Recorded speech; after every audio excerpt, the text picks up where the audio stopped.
Channel दैविक मंत्र पर हार्दिक स्वागत है। प्यारे भक्तों, इस जगत के पालनहार भगवान श्री विष्णु जी और धन की देवी माता लक्ष्मी जी को बारंबार प्रणाम है। इनकी अद्भुत कृपा दृष्टि से हमारा जीवन खुशहाली से व्यतीत होता है। परंतु भक्तजनों, आज के समय की इस भागदौड़ भरी जिंदगी में बहुत से लोगों को पूजा पाठ का समय नहीं मिल पाता है, जिसके कारण उन पर माता लक्ष्मी और भगवान श्री नारायण की कृपा नहीं होती। इसलिए आज हम आपके लिए भगवान श्री लक्ष्मी नारायण जी का एक प्रभावशाली मंत्र लेकर आए हैं, जो आपकी इस भागदौड़ भरी जिंदगी को खुशहाली से भर देगा और आपकी आर्थिक स्थिति को मजबूत बना देगा।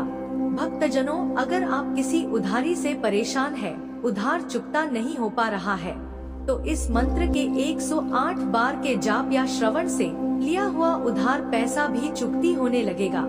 या फिर अगर आपको आपकी मेहनत के अनुसार पैसा नहीं मिल पा रहा है, आप मेहनत भी अन्य व्यक्तियों से ज्यादा करते हैं, फिर भी आपके काम को अन्य व्यक्तियों के काम से कम आंका जाता है, तो इस मंत्र को आज से ही सुनना या जाप करना शुरू करें।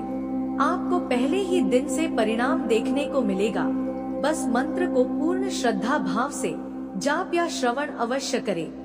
तो आइए भक्तजनों, समय ना गवाते हुए इस मंत्र का श्रवण शुरू करते हैं। वीडियो पसंद आए तो वीडियो को लाइक, शेयर और चैनल को सब्सक्राइब करना बिल्कुल भी ना भूले।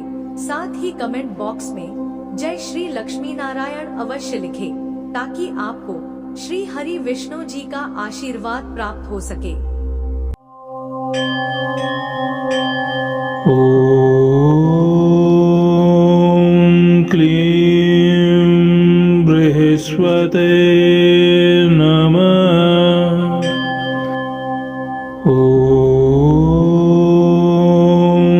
क्लीं बृहस्पते नमः। ओम क्लीं बृहस्पते नमः। ओम क्लीं बृहस्पते नमः। ओम क्लीं बृहस्पते नमः।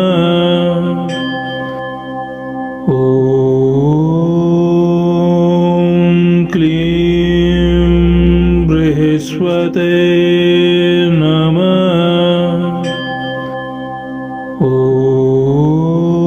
ओम क्लीं बृहस्पते नमः।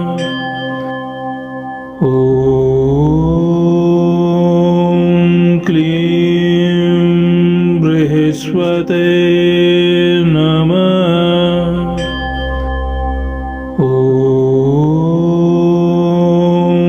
क्लीं बृहस्पते नमः।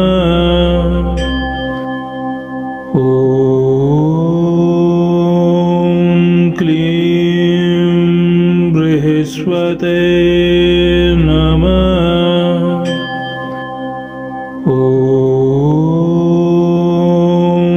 क्लीं बृहस्पते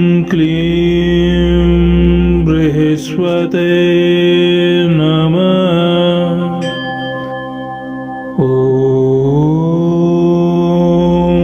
क्लीं बृहस्पते नमः।